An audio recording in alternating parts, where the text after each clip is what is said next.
गलत अपेक्षाएं होना बहुत स्वाभाविक है और उसमें कुछ गलत भी नहीं है। लेकिन अगर परिवार के लोग अपेक्षाएं सोशल स्टेटस के कारण कर रहे हैं, वो चिंता का विषय है। उनका सोशल स्टेटस का उन पर इतना दबाव होता है, उनके मन पे इतना प्रभाव होता है, उनको लगता है कि जब सोसाइटी में जाएंगे तो बच्चों के लिए क्या बताएंगे।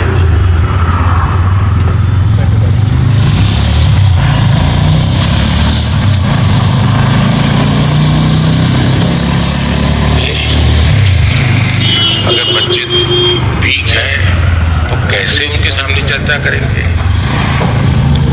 और कभी कभी माँ बाप भी आपकी क्षमता जानने के बावजूद अपने आसपास के साथियों दोस्तों में क्लब में जाते हैं, सोसाइटी में जाते हैं,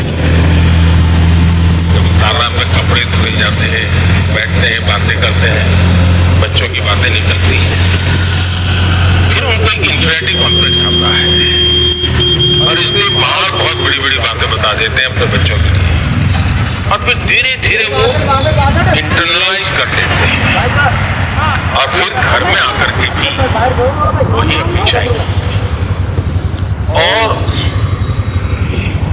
समाज जीवन में ये सहज प्रवृत्ति बनी हुई है। दूसरा, आप अच्छा करेंगे तो भी हर कोई आपसे नई अपेक्षा करेगा।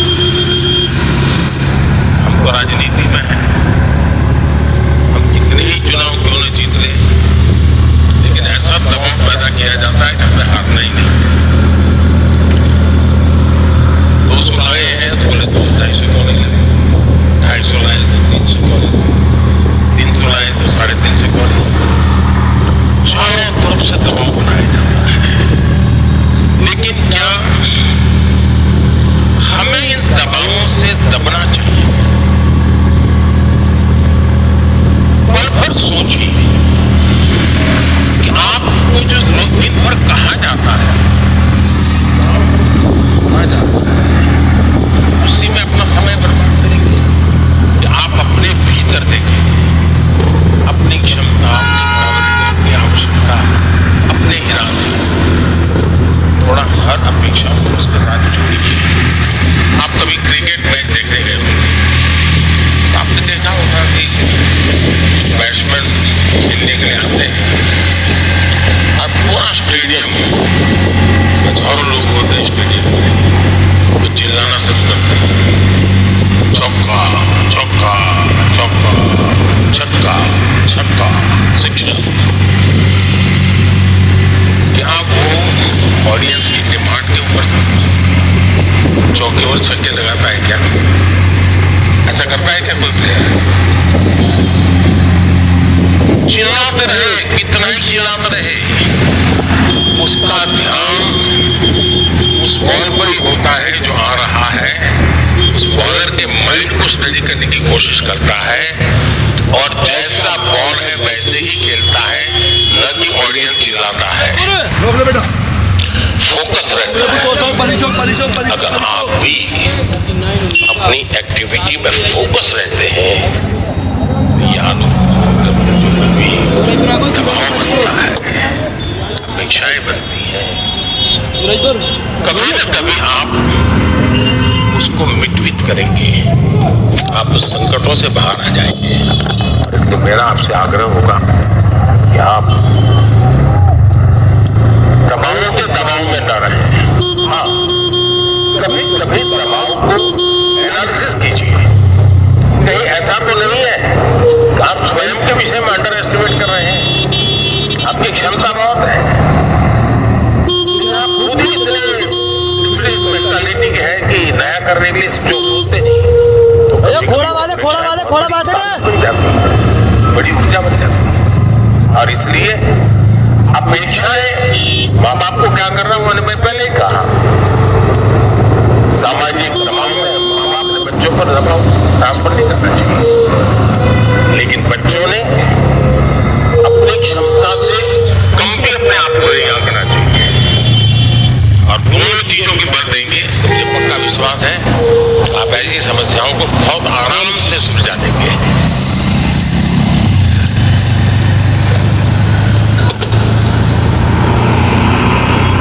कहाँ गए एंकर?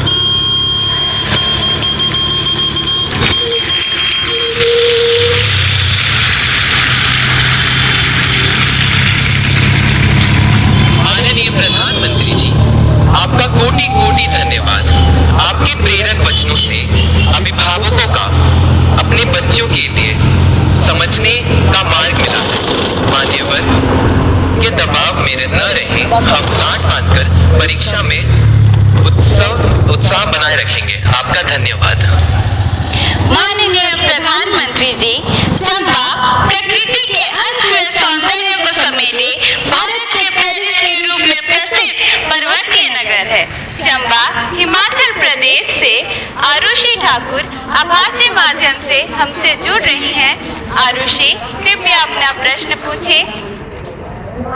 माननीय प्रधानमंत्री जी नमस्कार। मेरा नाम आरुषि ठाकुर है और मैं केंद्रीय विद्यालय बनीखेत झलौजी जिला चंबा की कक्षा 11वीं की छात्रा हूँ। माननीय, मेरा आपसे यह प्रश्न है कि परीक्षा के दौरान जो बात मुझे सबसे ज्यादा परेशान करती है वह यह है कि मैं पढ़ाई कहाँ से शुरू करूँ। मुझे हमेशा लगता है कि मैं सब कुछ भूल गई हूँ और मैं इसी के ही बारे में सोचती रहती हूँ, जो मुझे काफी तनाव देता है। कृपया कर मार्गदर्शन कीजिए। धन्यवाद सर। धन्यवाद आरुषि। माननीय प्रधानमंत्री जी, भारत में धान का कटोरा के नाम से प्रसिद्ध राज्य छत्तीसगढ़ की राजधानी है रायपुर। रायपुर की अदिति दीवान इसी समस्या पर अपनी मन की जिज्ञासा का समाधान चाहती है। अदिति, अपना प्रश्न पूछिए। माननीय प्रधानमंत्री जी नमस्कार। मेरा नाम अदिति दीवान है और मैं कृष्णा पब्लिक स्कूल रायपुर छत्तीसगढ़ में कक्षा 12वीं की छात्रा हूँ। मेरा आपसे यह प्रश्न है कि मैं इस बात को लेकर चिंतित रहती हूँ कि मुझे बहुत कुछ करना है, लेकिन अंतिम तक मैं कुछ भी नहीं कर पाती हूँ, क्योंकि मेरे पास बहुत सारे कार्य होते हैं। यदि मैं अपना कोई कार्य समय पर पूरा कर भी लूँ तो और ज्यादा परेशान हो जाती हूँ, क्योंकि फिर अन्य कार्यों को करने में या तो बहुत ज्यादा देर लगा देती हूँ या तो उन्हें आगे तक के लिए टाल देती हूँ। मैं यह जानने के लिए उत्सुक हूँ कि मैं अपने सारे काम सही समय पर कैसे पूरे करूँ। धन्यवाद। धन्यवाद अदिति। माननीय प्रधानमंत्री जी, आरुषि और अदिति अपनी परीक्षा की तैयारी एवं समय के सदुपयोग पर आपका मार्गदर्शन चाहते हैं। कृपया उनकी समस्या का समाधान करें। माननीय प्रधानमंत्री जी। देखिए, सिर्फ परीक्षा के लिए ही नहीं, वैसे भी जीवन में टाइम मैनेजमेंट के प्रति हमें जागरूक रहना चाहिए। परीक्षा और नो परीक्षा, आपने देखा होगा काम का ढेर क्यों हो जाता है। काम का ढेर इसलिए हो जाता है समय पर उसको किया नहीं इसलिए। और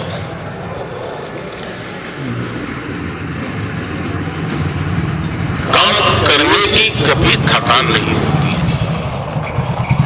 काम करने से संतोष होता है। काम न करने से थकान लगती है, सामने दिखता है अरे इतना सारा काम, तो उसी की थकान लगती है। करना शुरू करें।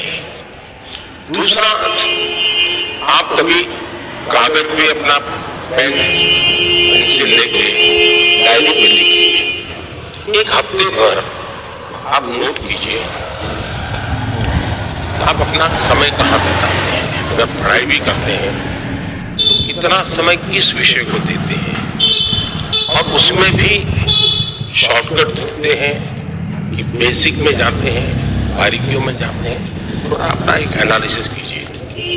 मैं पक्का मानता हूं कि आपको ध्यान में आएगा कि आप जो आपकी पसंद की चीजें हैं उसी में सबसे ज्यादा समय लगाते हैं और उसी में खोए रहते हैं। फिर 3 विषय ऐसे हैं जो कम पसंद है लेकिन जरूरी है, वो फिर आपको बोझ न लगे। मैंने 2-2 घंटे मेहनत की लेकिन ये तो हुआ नहीं।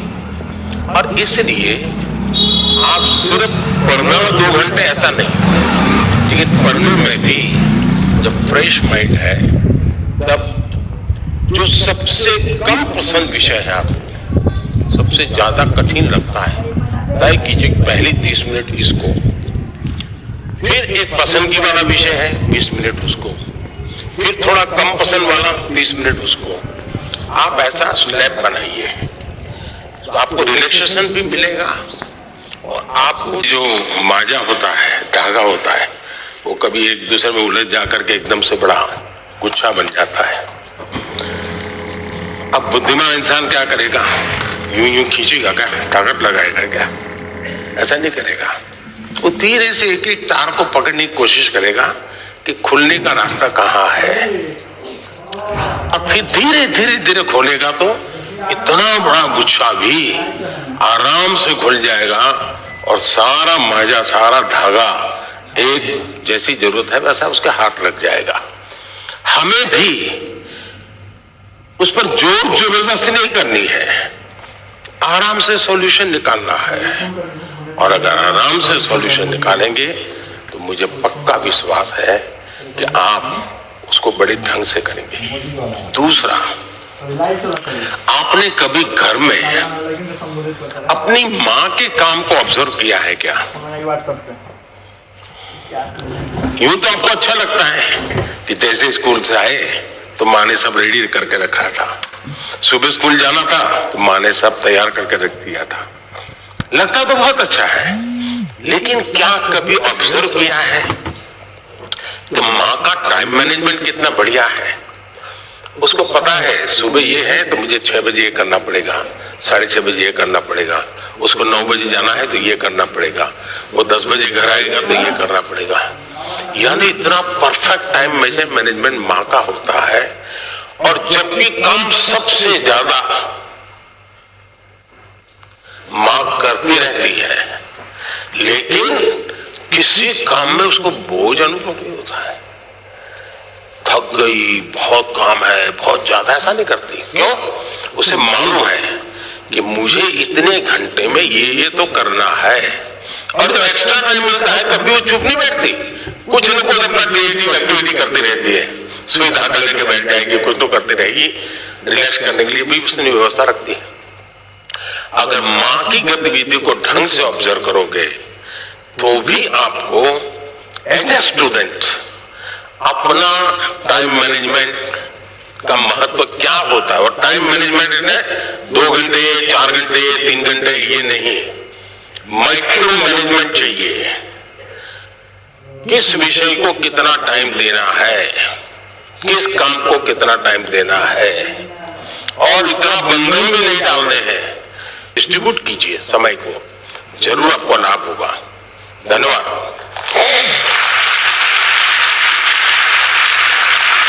Thank you, Honorable Prime Minister, sir, for guiding us to be methodical and systematic in order to be an effective student. Honorable Prime Minister, sir, Rupesh Kashyap, hailing from Bastar district of Chhattisgarh, is known for his distinctive tribal art, the enchanting Chitrakoot waterfalls, and the finest quality of bamboo. Rupesh is present here with us and needs your advice on a topic that is of vital significance. Rupesh, please ask your question. Good morning, Honorable Prime Minister Sir.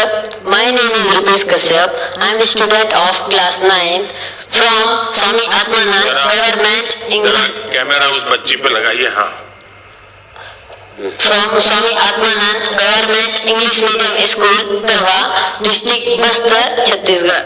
Sir, my question is, how can I avoid unfair means in exams? Thank you, sir. Thank you, Rupesh. Honorable Prime Minister, sir, from the heritage city of Jagannath Puri, the spiritual capital of Odisha, famed for its magnificent cone-shaped layout, Rath Yatra, and serene beaches, Tanmay Biswal seeks your guidance on a similar issue. Tanmay, please ask your question. Honorable Prime Minister Sir, Namaskar. My name is Tanmay Biswal. I am a student of Jawahan Navodaya Vidyalaya, Konark, Puri, Odisha. My question to you, sir, is how to eliminate cheating or copying activities of the students during examination. Kindly guide me on this. Thank you, sir. माननीय प्रधानमंत्री जी, रुपेश और तन्मय परीक्षा में अनुचित साधनों के प्रयोग से कैसे बचा जाए, इस विषय पर आपका मार्गदर्शन चाहते हैं। श्रद्धेय प्रधानमंत्री जी। मुझे खुशी हुई कि हमारे विद्यार्थियों को भी ये लग रहा है कि परीक्षा में जो गलत प्रैक्टिसेस होती हैं, माल प्रैक्टिसेस होती है, उसका कोई रास्ता खोजना चाहिए।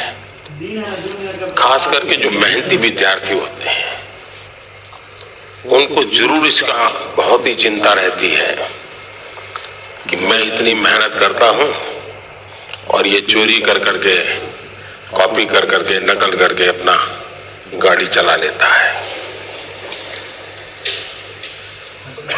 पहले भी शायद चोरी तो करते होंगे लोग, नकल तो करते होंगे, लेकिन छुप छुप करके करते होंगे। अब तो बड़े गर्व से कहते हैं कि आज सुपरवाइजर को बुद्धू बना दिया।